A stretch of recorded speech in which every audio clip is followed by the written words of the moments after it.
Pues ahora vamos a leer la palabra del Señor en Jeremías, capítulo 23.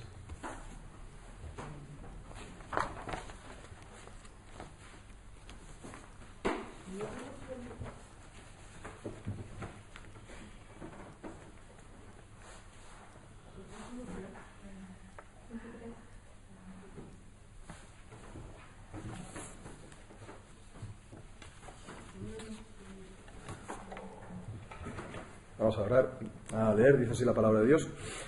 Ay de los pastores que destruyen y dispersan las ovejas de mi rebaño, dice Jehová. Por tanto, así ha dicho Jehová Dios de Israel a los pastores que apacientan mi pueblo. Vosotros dispersasteis mis ovejas y las espantasteis y no las habéis cuidado. Y aquí que yo castigo la maldad de vuestras obras, dice Jehová. Y yo mismo recogeré el remanente de mis ovejas de todas las tierras a donde las eché, y las haré volver a sus moradas, y crecerán y se multiplicarán. Y pondré sobre ellas pastores que las apacienten, y no temerán más, ni se amedrentarán, ni serán menoscabadas, dice Jehová. Y aquí que vienen días, dice Jehová, en que levantaré a David renuevo justo, y reinará como rey, el cual será dichoso y hará juicio y justicia en la tierra. En sus días será salvo Judá, e Israel habitará confiado. Y este será su nombre con el cual le llamarán Jehová, justicia nuestra. Por tanto, he aquí que vienen días, dice Jehová, en que no dirán más, vive Jehová, que hizo subir a los hijos de Israel de la tierra de Egipto, sino vive Jehová, que hizo subir y trajo la descendencia de la casa de Israel, de la tierra del norte y de todas las tierras a donde yo los había echado, y habitarán en su tierra. A causa de los profetas, mi corazón está quebrantado dentro de mí. Todos mis huesos tiemblan, estoy como un ebrio y como un hombre a quien dominó el vino delante de Jehová y delante de sus santas palabras. Porque la tierra está llena de adúlteros. A causa de la maldición, la tierra está desierta. Los pastizales del desierto se secaron. La carrera de ellos fue mala y su valentía no es recta.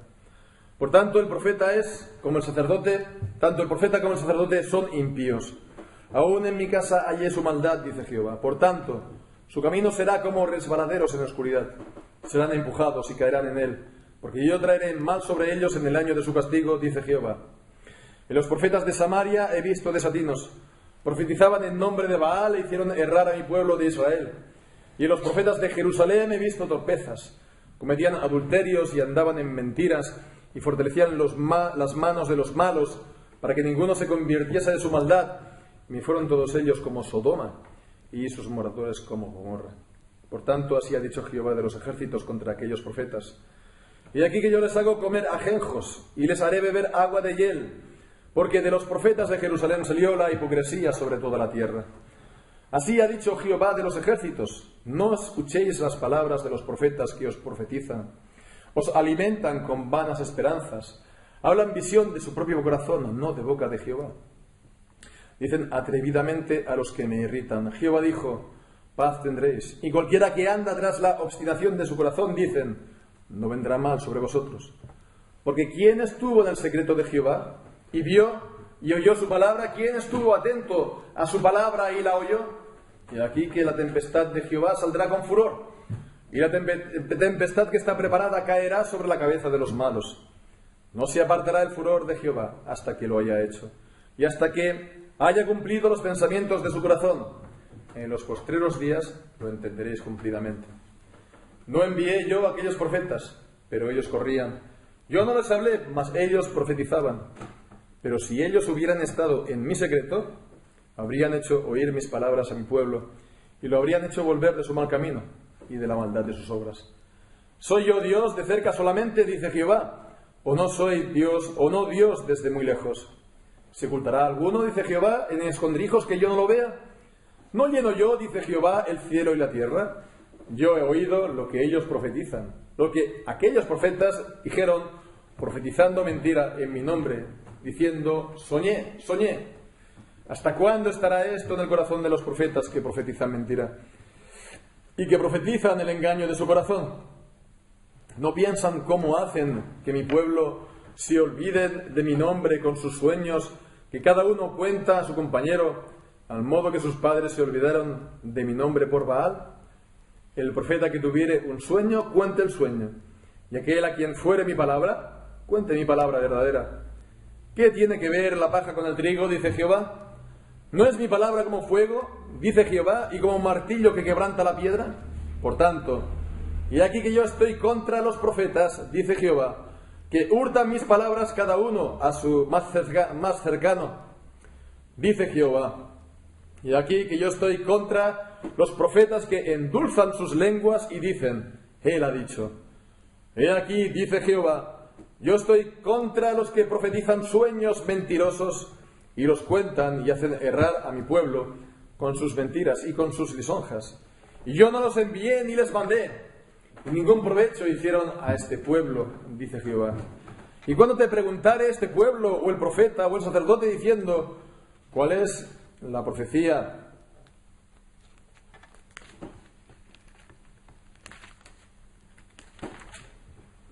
de Jehová? Les dirás, esta es la profecía, os dejaré, ha dicho Jehová. Y al profeta, al sacerdote, o al pueblo que dijere profecía de Jehová, yo enviaré castigo sobre tal hombre y sobre su casa. Así diréis cada cual a su compañero y a cada cual a su hermano. Y ha respondido Jehová, ¿y qué habló Jehová? Y nunca más os vendrá a la memoria decir profecía de Jehová, porque la palabra de cada uno le será por profecía, pues pervertisteis las palabras del Dios viviente, de Jehová de los ejércitos, Dios nuestro. Así dirás al profeta, ¿qué te respondió Jehová? ¿Y qué habló Jehová? Mas si dijereis profecía de Jehová, por eso Jehová dice así, porque dijisteis esta palabra, profecía de Jehová, habiendo yo enviado a deciros, no digáis profecía de Jehová. Por tanto, he aquí que yo os echaré en olvido y arrancaré de mi presencia a vosotros y a la ciudad que di a vosotros y a vuestros padres, y pondré sobre vosotros afrenta perpetua y eterna confusión que nunca borrará el olvido. Amén. El Señor bendiga su santa palabra. En el llamamiento que recibió Jeremías a ser profeta, con el que se abre el libro, vemos que Dios le daba el encargo tanto de destruir como de construir. Primeramente en este orden, destruir, para después construir. Con lo que el mensaje que él tenía que dar al pueblo no era solamente un mensaje positivo, sino que primeramente tenía que quitar de en medio todo aquello que se oponía a la voluntad de Dios.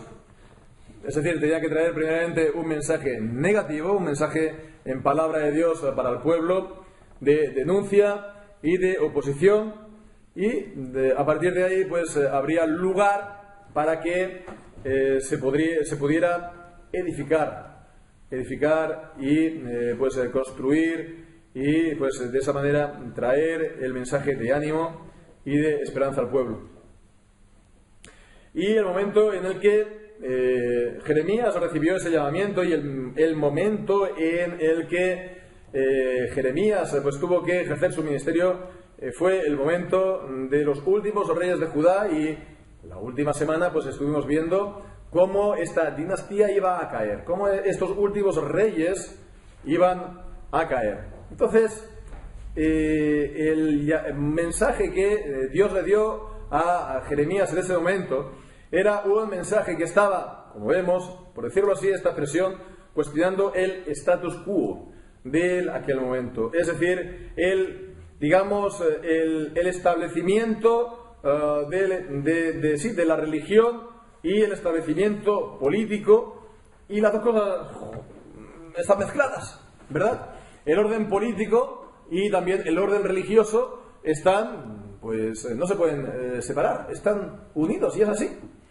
Están ligados en su misma esencia, y esto aún en los regímenes políticos que no reconocen a Dios, o que pues se dicen ateos, o que no tienen en cuenta o no tienen explícitamente una base, digamos, religiosa. Pero todo régimen político, todo régimen tiene un fundamento religioso, sea del tipo que sea. Se basa en algo religioso. ¿Por qué? Porque se basa en algo, en una idea, o en una persona, o en unos hechos que son sagrados y por lo tanto intocables. Intocables, sagrados, no se pueden tocar, no se pueden cuestionar.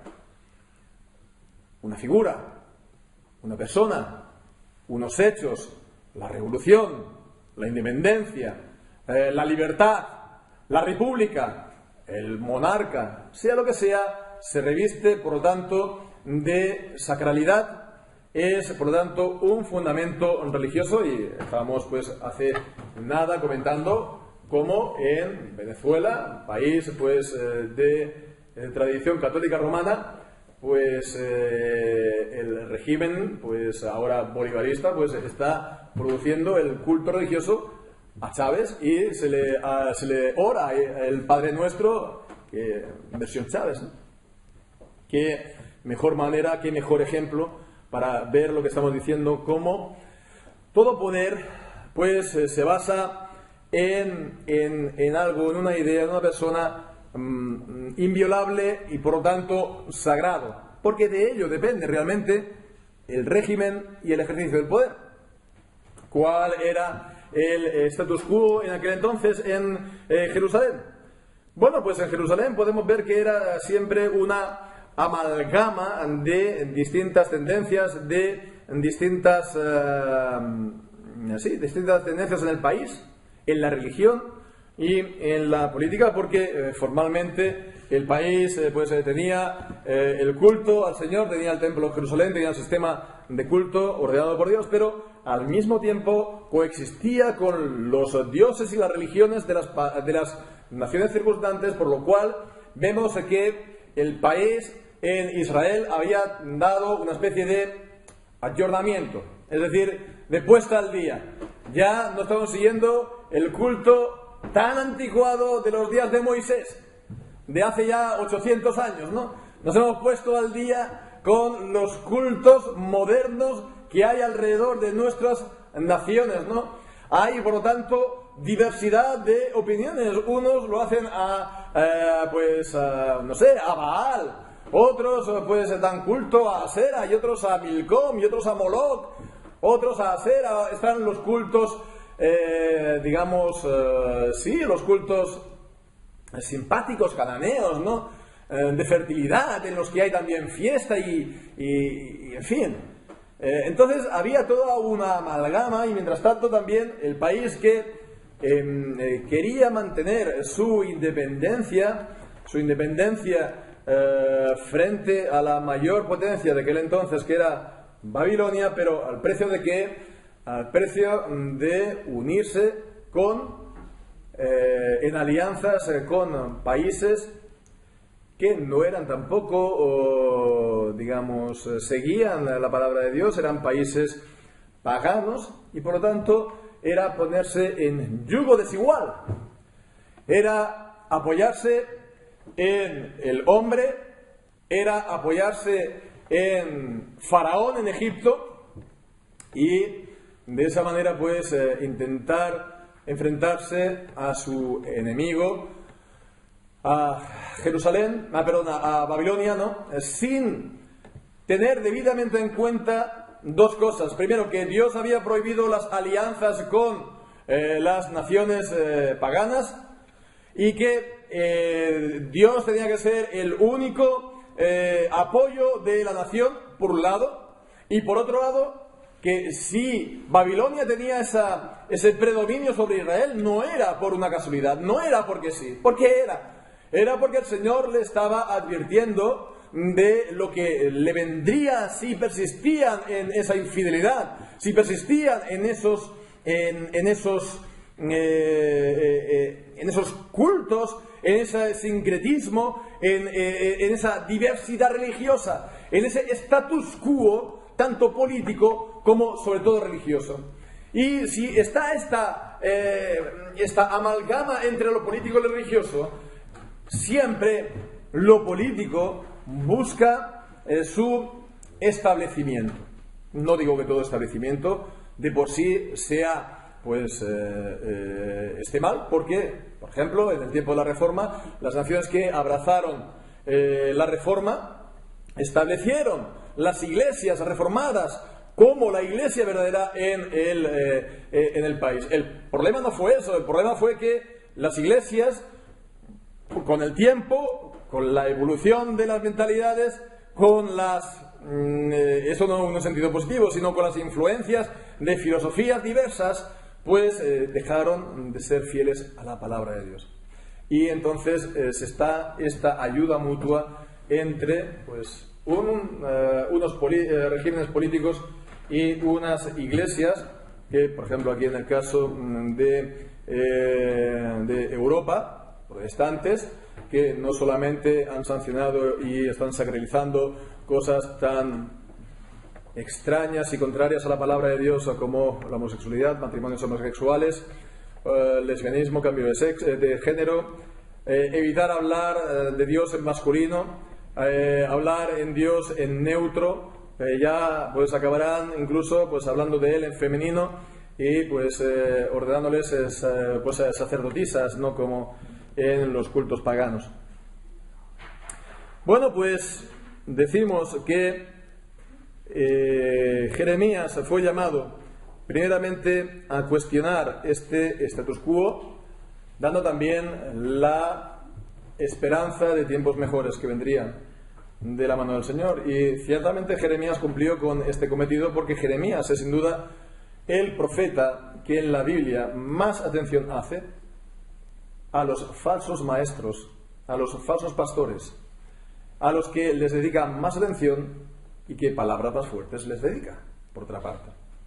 Bueno, vemos este capítulo 23, está hablando primeramente de los pastores, hay de los pastores, y en el versículo 9 hay de los profetas.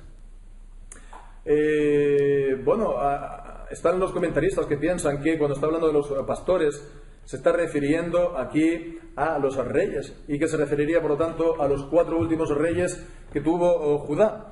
Y bueno, pues bien podría ser porque ciertamente a los reyes en el antiguo Oriente Medio antiguo se les llamaba como pastor. Cuando Acaz, juntamente con Josafat, fue a combatir a Ramat de Galaad, pues el profeta Miqueas vio en visión pues la derrota de las tropas de Israel y dijo que cada uno vuelva a su tierra, ¿no? Porque él había visto a su aldea, a su pueblo, a su ciudad, porque él había visto a Israel disperso como ovejas que no tienen pastor, dirigiéndose entonces a la caída del rey, hablando así de esa manera de que el rey Acaz iba a caer. Entonces, bueno, los reyes, bien podría ser aquí, pues que está hablando de los reyes, y los reyes, por lo tanto, también tienen en la palabra de Dios como ministros de Dios un deber contraído para con Dios, Romanos 13, siempre lo estamos diciendo,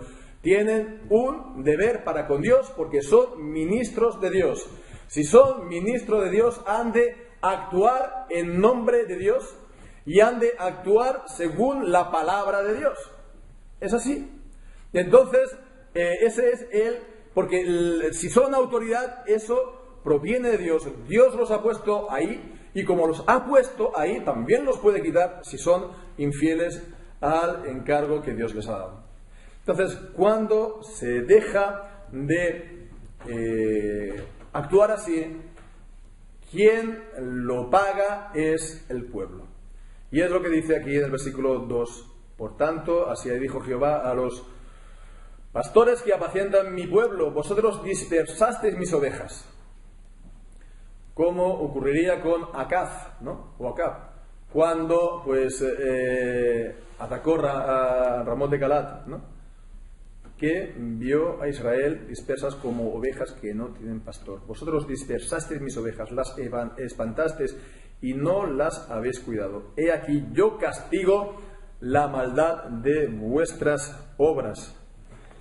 Pero vemos que no solamente está pues anunciando el juicio, ya lo estuvo pues anunciando sobre todo en el capítulo anterior, también les está dando palabras de ánimo y de consuelo cuando dice que recogerá el remanente de mis ovejas de todas las tierras a donde las eché. Ya pues avanzando pues el exilio que iba a tener el pueblo de Judá, que iba a ser dispersa de todas las tierras, pues haré volver a sus moradas, crecerán y se multiplicarán y pondrán pastores que las apacienten y ellas, por tanto, vivirán en seguridad. No temerán más, ni se amedrentarán, ni serán menoscabadas. Pondrán pastores que, en plural, que actúen en nombre del rey, del pastor. Porque dicen aquí, he aquí que vienen días, dice Jehová, que, versículo 5, levantaré a David, al rey David, vemos, un renuevo justo, ¿no? Y reinará como rey, el cual será dichoso y hará juicio y justicia en la tierra. Y aquí tenemos entonces un avance, aquí tenemos una profecía del Señor Jesucristo como rey de Israel, como rey de la iglesia, del verdadero Israel. Él como mediador es profeta, sacerdote y rey. Y como rey, por lo tanto, gobierna y protege a su pueblo para que su pueblo esté en paz. ¿Y cómo lo hace el rey si él está en los cielos? ¿Cómo el Señor gobierna a su pueblo que está en la tierra? Pues lo hace por medio de pastores, como dice el versículo 4, que gobiernen en su nombre. Y en este caso pues no estamos hablando de los reyes en la nación, estamos hablando de la iglesia y de los ministros a los cuales el Señor pone, ministros en el gobierno, ancianos, y también, sobre todo, en la administración de la palabra de Dios, que han de ejercer en su nombre, sin añadir y sin quitar. Si administran la palabra, están ministrando la palabra, y entonces la autoridad que ellos tienen es una autoridad ministerial. Están dando el cauce, están dando el contenido que el Señor ha dado al pueblo, y lo tienen que dar sin añadir y sin quitar para ser fieles al encargo que el Señor le ha dado. Y de esa manera tendrán ellos paz, tranquilidad y reposo. Y bien, pues vemos en el versículo 6, acerca del Rey, acerca del Señor Jesucristo, dicen, este será su nombre con el cual lo llamarán Jehová, justicia nuestra. Él, nuestro Señor Jesús, en su mismo nombre, está pues el contenido, el sentido, el significado de Jehová salva. Dios salva. Es Dios, Jehová, el Dios eterno, quien es la salvación de su pueblo, como lo vemos aquí también en este nombre, Jehová, justicia nuestra.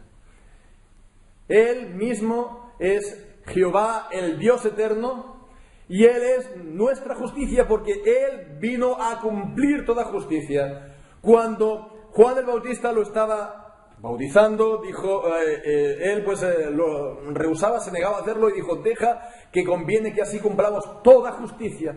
Cristo vino a cumplir toda justicia. Cristo vino a hacerse obediente hasta la muerte y muerte de cruz. De manera que hiciera una obra de justicia por la cual viniese la justicia a los hombres, viniese a los hombres la salvación. Él es la justicia del pueblo de Dios. Él es la justicia de cada creyente. No tenemos otra justicia que no sea la de Jesús, porque Él mismo nos es la justicia. Su justicia nos es imputada cuando creemos. No tenemos obras ni méritos que presentar a Dios, además de la obra del Señor Jesucristo a nuestro favor. Porque entonces la justicia de Cristo es una justicia perfecta para nosotros. No nos necesita, no necesitamos nosotros ninguna otra justicia suplementaria. Con la de Cristo nos basta. Por lo tanto, y aquí que vienen días, dice Jehová, que no dirán más, vive Jehová, que hizo subir a los hijos de Israel de la tierra de Egipto en el tiempo de Moisés. Sino vive Jehová, que hizo subir y trajo la descendencia de la casa de Israel, de tierra del norte, de Babilonia, y de todas las tierras a donde yo los había echado, y habitarán en su tierra. Hablando, por lo tanto, de la salvación obrada por el Señor Jesucristo, proclamada en el Evangelio, la salvación que ahora disfrutamos los creyentes por la fe en Él, que es comparable a la salida de Israel de Egipto, porque es una obra de salvación del pueblo que está en la esclavitud del pecado, en la esclavitud del diablo, en la esclavitud del mundo. El Señor nos libera, y bien, pues es como un segundo éxodo. Dice que los reuniré de todas las tierras para entrar en la tierra prometida, el cual no es una tierra aquí en este mundo, es el reposo prometido, la vida eterna, tal como nos enseña la carta a los hebreos. Bien, pues esto en cuanto a esta primera parte del capítulo. Del versículo 9 al 40, la mayor parte de este capítulo se refiere a los profetas. A causa de los profetas mi corazón está quebrantado. Y ya se conoce, ya hemos dicho, a Jeremías muchas veces como el profeta llorón. Era alguien que verdaderamente se trasluce su vida emocional, por así decirlo, en su misma profecía. Él pues lloraba abundantemente por incluso los enemigos, y él pues vemos que estaba completamente turbado y conmovido por la visión de los falsos profetas en su tiempo. A causa de los profetas de mi corazón está quebrantado dentro de mí, todos mis huesos tiemblan. Estoy como un ebrio y como un hombre a quien dominó el vino delante de Jehová y delante de sus santas palabras. Hoy diríamos que Jehová es una persona un poco desequilibrada, un poco visceral, radical, pero fijémonos que él se tomaba verdaderamente el nombre de Dios y sus santas palabras realmente en serio. Y continúa diciendo, versículo 10, la tierra está llena de adúlteros, a causa de la maldición de la tierra está desierta. Los pastizales del desierto se secaron, la carrera de ellos fue mala, su valentía no fue escrita, porque tanto el profeta como el sacerdote son impíos. Aún en mi casa hallé su maldad, dice Jehová. La tierra está llena de adúlteros, la tierra está llena de adúlteros literales, también en un sentido espiritual, adúlteros infieles al Señor, idólatras. ¿Por qué? Pues porque tanto el profeta como el sacerdote son impíos. Sí, los profetas y los sacerdotes que han de estar delante de Dios por el pueblo y que han de estar delante del pueblo por Dios, que han de traer la palabra de Dios, ellos son impíos. No es de extrañar que la maldad y el pecado se extienda como la pólvora en el pueblo, ¿verdad? Y bien, pues el juicio del Señor, como dice en la carta de segunda de Pedro y la epístola de Judas, el juicio que está determinado sobre ellos no se duerme. Por tanto, su camino será como resbaladeros en oscuridad, serán empujados, caerán en él, porque yo traeré el mal sobre ellos en el año de su castigo, dice Jehová. En los profetas de Samaria, refiriéndose al reino del norte, Israel, las 10 tribus, he visto desatinos, profetizaban en nombre de Baal, hicieron errar a mi pueblo Israel. Y los profetas de Jerusalén, he visto torpezas, cometían adulterios, vemos, literales y también en un sentido figurado, andaban en mentiras, fortalecían las manos de los malos para que ninguno se convirtiese de su maldad, y me fueron todos ellos como Sodoma y sus moradores como Gomorra. Fortalecían las manos de los malos para que ninguno se convirtiese de su maldad. Y esa es, como vemos a continuación en el resto del capítulo, la gran acusación de Jeremías a estos falsos profetas, que no denunciaban el pecado, que no advertían, que no estaban llamando al arrepentimiento, y que por lo tanto fortalecían sus manos por omisión, pero realmente los favorecían y los fortalecían. Ellos tenían otro plan, ellos tenían otro proyecto, ellos tenían otro programa para traer otro mensaje al pueblo. Según ellos, los monarcas estaban haciendo bien, estaban actuando correctamente, no actuaban de una manera visceral ni actuaban de una manera radical. Ellos tenían una situación, digamos, abierta, tolerante a todo tipo de tendencias, etcétera, y estaban buscando el lugar del país en el contexto internacional de la época, sin contar con ello para el Señor.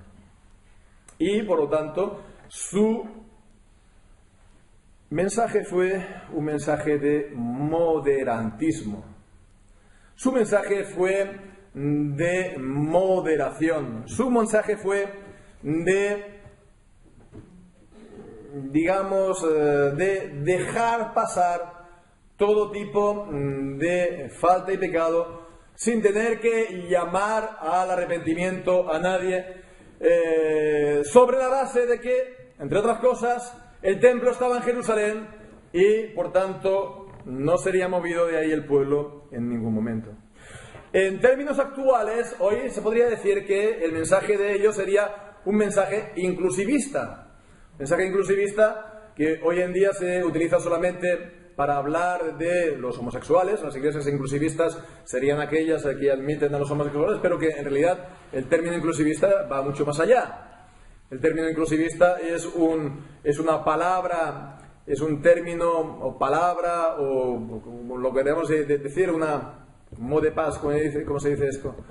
Un contraseña, digamos, de la teología ecuménica de los años, sobre todo 90, sobre todo años 90, 80, 90, una determinada teología del pacto, de los ambientes ecuménicos, que nada tenía que ver con la teología del pacto clásica, reformada de los tiempos de la Reforma, sino que era una teología del pacto universalista, es decir, que era un mensaje de la gracia y del amor de Dios universal sin ninguna condición al mundo, sin ningún mensaje de arrepentimiento, un mensaje de aceptación incondicional de Dios a los hombres, cualquiera que sea lo que estén haciendo, cualquier cosa que sea.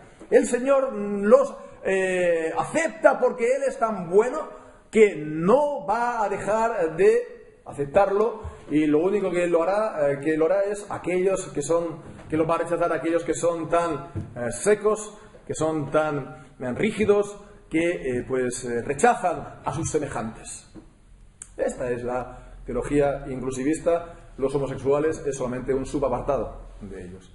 Es una teología universalista. Una teología que en el siglo XX, sobre todo, el máximo exponente ha sido el teólogo y profesor adúltero Karl Barth. Karl Barth, que fue un bígamo, que fue una persona que estuvo viviendo no bígamo porque no estuvo casado con los segundos, pero estuvo realmente en la práctica viviendo una cierta poligamia o bigamia con su amante durante años, viviendo en el mismo domicilio familiar durante años. Pues el resultado de esa situación ponzoñosa, envenenada espiritual, fue una teología en la que el pecado sirve como medio de gracia, y el pecado al final es un medio de salvación, y el pecado al final no condena a nadie, y es una teología, por lo tanto, universalista. Y sí, Karl Barth en los últimos años acabó abrazando postulados abiertamente universalistas, y en esas estamos. En las iglesias llamadas históricas aquí en España actualmente, haciendo política del inclusivismo, una vez más, no es solamente por los homosexuales, que es solamente un subapartado, es el universalismo, es que todo el mundo al final será salvo. Todo el mundo, hasta los ateos más acérrimos, todo el mundo, con tal de que no se vuelvan cerrados en contra de su prójimo y los acepten tal y como Dios los hace con ellos. Bueno, es dejar muchas cosas por el camino, ¿verdad? Todas estas palabras, tanto en los falsos profetas de antaño como los falsos profetas de ahora. Porque si dicen todo esto, son palabras de mentira. El siglo XVI: no escuchéis las palabras de los profetas que os profetizan y os alimentan con vanas esperanzas. Hablan visión de su propio corazón, no de la boca de Jehová. Todo eso son palabras a lo mejor interesantes y bonitas, pero son palabras de su propia imaginación, no de la Biblia. No sale de la boca de Dios, de la Biblia. Ellos vienen con un mensaje solamente positivo. un mensaje solamente de aceptación incondicional a los hombres. Y pues dicen atrevidamente a los que me irritan, Jehová dijo, paz tendréis. Y a cualquiera que anda tras la oxidación de su corazón dicen, no vendrá mal sobre vosotros. No vendrá mal sobre vosotros. Porque tú eres anunciador de juicio. Tú eres un fundamentalista. Tú eres un retrógrado que lo único eres un predicador de Gehenna. Bueno, pues ellos lo único que traen es un mensaje de paz y de esperanza incondicional para todos los hombres. Ellos dicen, el versículo 18, no estuvieron en el secreto de Jehová. El secreto de Jehová es lo que define en gran parte lo que es ser profeta. ¿Y qué es estar en el secreto de Jehová? Pues fijémonos la siguiente pregunta. ¿Quién estuvo atento a su palabra y la oyó? No está aquí hablando de experiencias místicas sobrenaturales, aunque los profetas bíblicos también se podrían dar. Pero el estar en el profeta, en el secreto de Jehová hoy en día, es estar atento a su palabra. ¿Cuántas horas al día se pasan estos falsos profetas contemporáneos leyendo la palabra de Dios? ¿Cuántas horas al día, cuánto tiempo de sus famosas y reputadas carreras teológicas representa el estudio anónimo y sin ninguna recompensa en términos de proyección pública, el simplemente estudiar la palabra de Dios? Esto es estar en el secreto de Dios. Ellos no se han empapado de la palabra de Dios, ellos no han estado en el secreto de Dios, por lo tanto, ¿qué palabra de Dios van a traer al mundo? Van a estar hablando de su propia imaginación, de su propio corazón. Ellos no han gustado la palabra de Dios, como dice el versículo 22, si ellos hubieran estado en mi secreto, habrían hecho oír mis palabras al pueblo y lo habrían hecho volver de su mal camino y de la maldad de sus obras. Ellos pues rebajaron al Señor pues a un nivel, los profetas de antaño de Jerusalén, de una divinidad local más. Y por eso pues dice Jeremías, versículo 23-24, soy yo Dios de cerca solamente, dice Jehová, y no Dios desde muy lejos. Él es el Dios eterno que ha decretado todas las cosas. Él ve en todas las cosas desde la eternidad. Nada ni nadie se puede ocultar de sus ojos. ¿No lleno yo, dice Jehová, el cielo y la tierra? Por lo tanto, Él conoce todas las obras, todas las palabras, todos los actos de todos los hombres y dará la recompensa y la paga según ellas. Ellos burlaron las palabras al Señor.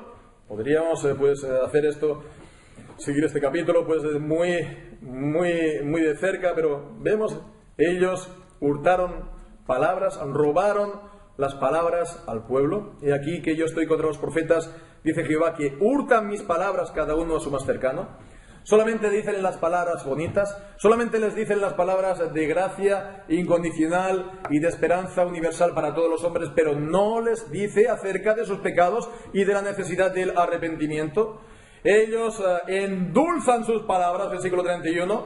Estoy en contra de los profetas que endulzan sus lenguas, como pues si fuera un tarro de miel, diciendo, Él ha dicho con estas palabras tiernas y delicadas.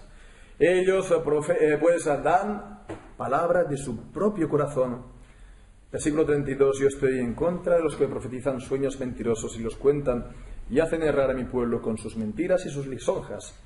Yo no los envié, yo no los llamé, ellos no han estado en mi secreto, dicen, y ningún provecho hicieron a este pueblo.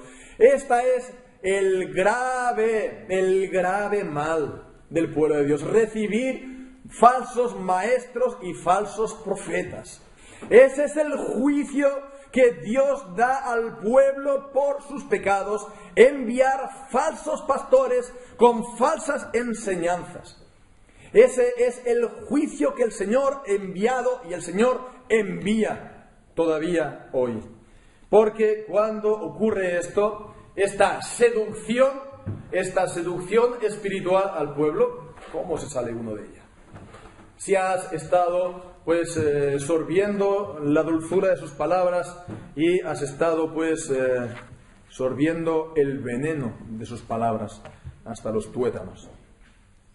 Cuando en la Iglesia y en el pueblo de Dios, y acabo, no se da la palabra de Dios entera, en su ley, en sus mandamientos, en los deberes que el Señor impone, completos, sin omitir, sin añadir, por supuesto, pero sin omitir nada, por mucho que esté en contra de los usos y costumbres y mentalidades contemporáneas, cuando se deja de predicar el Evangelio del Señor Jesucristo tal y como es, el Evangelio de la gracia, Jehová justicia nuestra, cuando se deja de hacer eso, entonces se buscan falsos evangelios, pseudo-evangelios de salvación del hombre por sí mismos, por un cierto activismo social y político, siempre del lado de la izquierda y del progresismo, y eso es una y otra vez lo que ocurre en el pueblo de Dios